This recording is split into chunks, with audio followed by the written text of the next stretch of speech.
Hey guys, welcome back. It's Tyler Coates again with Track Rentals. Today we're going to go over the daily maintenance schedule on the Kubota U35. Let's check it out.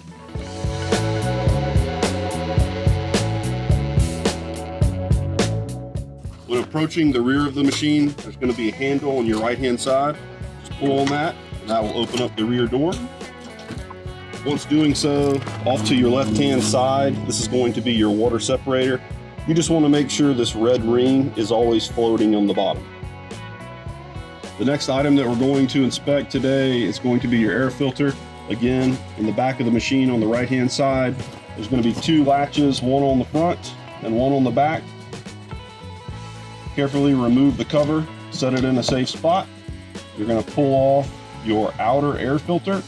This is going to be your inner air filter, which you're not going to have to clean.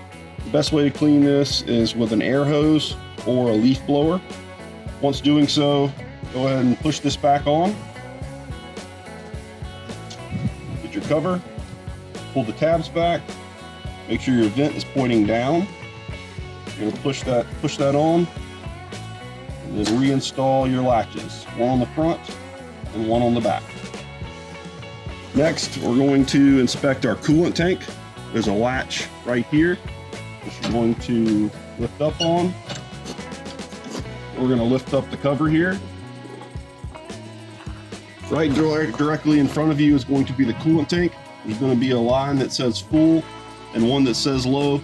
We prefer that the coolant level be in between those two lines or as close as possible to full. Right behind the coolant tank is going to be your hydraulic reservoir.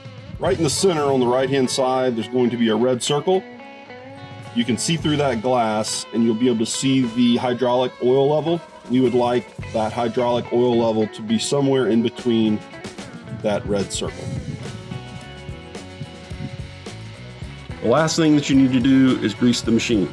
There will be multiple grease points on the machine that look just like this. If you go to the back of the daily maintenance guide, there'll be a diagram of exactly where you need to grease the machine. And that concludes our daily maintenance guide on the Kubota U35. If you have any questions or something just doesn't seem right, never hesitate to give us a call at 803-462-5454. And as always, thank you for your business and make it a great day.